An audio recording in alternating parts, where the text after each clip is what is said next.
লোকমান হাকিম প্রথমে তার ছেলেদেরকে উপদেশ দিলেন, এক নম্বরে, ইয়া বুনাইয়া লা তুশরিক বিল্লাহ, হে আমার ছেলে, কখনো তুমি আল্লাহর সঙ্গে শরীক করিও না। ইন্নাশ শিরকা লাযুলমুন আযীম, নিশ্চয় শিরক হচ্ছে মহা জুলুম।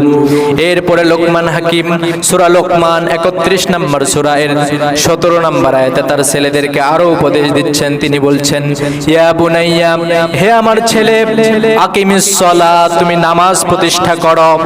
3 নম্বরে তিনি তার ছেলেকে উপদেশ দিচ্ছেন, ওয়ামুরু বিল মারুফ, হে আমার ছেলে, তুমি সৎ কাজের আদেশ মানুষদেরকে দাও। ওয়ানহা আনিল মুনকার, 4 নম্বরে তার ছেলেকে তিনি উপদেশ দিচ্ছেন, হে আমার সন্তান, তুমি মানুষকে অসৎ কাজ থেকে দূরে রাখো, অসৎ কাজে তুমি বাধা প্রদান করো। এরপরে 5 নম্বরে লোকমান হাকিম তার ছেলেকে উপদেশ দিচ্ছেন, হে আমার ছেলে, ওয়াসবির আলা মা আসাবাক, হে আমার ছেলে, ওয়াসবির, তুমি ধৈর্য ধারণ করো, আলা মা আসাবাক, যত বিপদ আসুক, যত মুসিবত আসুক, যত জুলুম আসুক, তোমাকে ধৈর্য ধারণ করতে হবে। বলি সুবহানাল্লাহ। তাহলে লোকমান হাকিম তার বিষয়টা স্পষ্ট করলেন, ইয়া বুনাইয়া লা তুশরিক বিল্লাহ, হে আমার ছেলে, 1 নম্বরে তুমি শরীক করতে পারবা না, আল্লাহর সঙ্গে কোনো অংশীদার স্থাপন করতে পারবা না। 2 নম্বরে আকিমিস সালাহ, তুমি নামাজ প্রতিষ্ঠার আন্দোলনে তোমাকে যোগ দিতে হবে।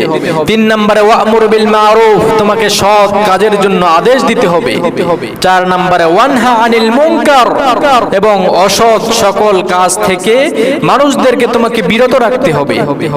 এই 4টা কথা বলার পরে লোকমান হাকিম তার ছেলেকে বলছেন, ওয়াসবির আলা মা আসাবাক, হে আমার সন্তান, শোনো, তুমি যে শিরিক থেকে বেঁচে থাকবা, তুমি যে এক আল্লাহর কথা বলবা, তুমি যে নামাজ কায়েমের আন্দোলনে যোগ দিবা, তুমি যে মানুষদেরকে ভালো কাজের জন্য ডাকবা, খারাপ কাজ থেকে বিরত রাখবা, এরপরে তোমার উপর অবশ্যই জুলুম নেমে আসবে, তোমার উপরে অবিচার নেমে আসবে, তোমাকে দেশ থেকে বের করে দেওয়া হতে পারে।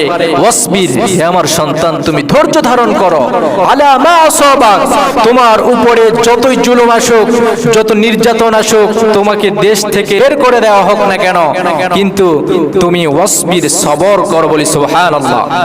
কি বাবা তার সন্তানকে সে উপদেশ দিচ্ছেন, হে আমার সন্তান, তুমি আল্লাহর সঙ্গে কখনো শিরিক করবে না, তুমি নামাজ কায়েমের আন্দোলনে যোগ দাও, নামাজ প্রতিষ্ঠার সংগ্রাম করো, তুমি মানুষকে ভালো কাজের জন্য ডাকো, তুমি মানুষকে খারাপ কাজ থেকে দূরে রাখো।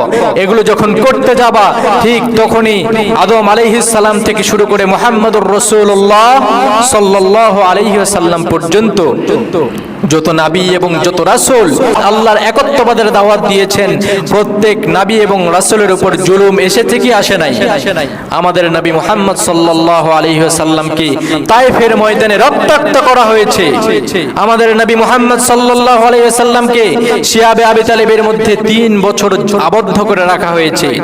3 বছরে সেখানে তাদেরকে কোনো খাবার দেওয়া হয় নাই, তারা গাছের ছাল বাকল পর্যন্ত আমার নবী খেয়েছে। আপনাদের সন্তানদেরকে আপনারা এই লোকমান হাকিমের মতো করে উপদেশ দিন যে, হে সন্তান, তুমি শিরক করিও না, তুমি নামাজ প্রতিষ্ঠার আন্দোলনে যোগ দাও, তুমি ভালো কাজের মানুষকে আদেশ দাও, তুমি মন্দ কাজ থেকে মানুষদেরকে দূরে রাখো। এগুলো যদি তুমি করতে যাও, তখন তোমার উপরে বাধা আসবে, জুলুম আসবে, অত্যাচার আসবে, অবিচার আসবে। হে আমার সন্তান, ওয়াসবির আলা মা আসাবাক, তখন তুমি ধৈর্য ধারণ করবে। ইন্না যালিকা মিন আজমিল উমুর, আর এটাই হচ্ছে দৃঢ় সংকল্পের কাজ। বলি সুবহানাল্লাহ।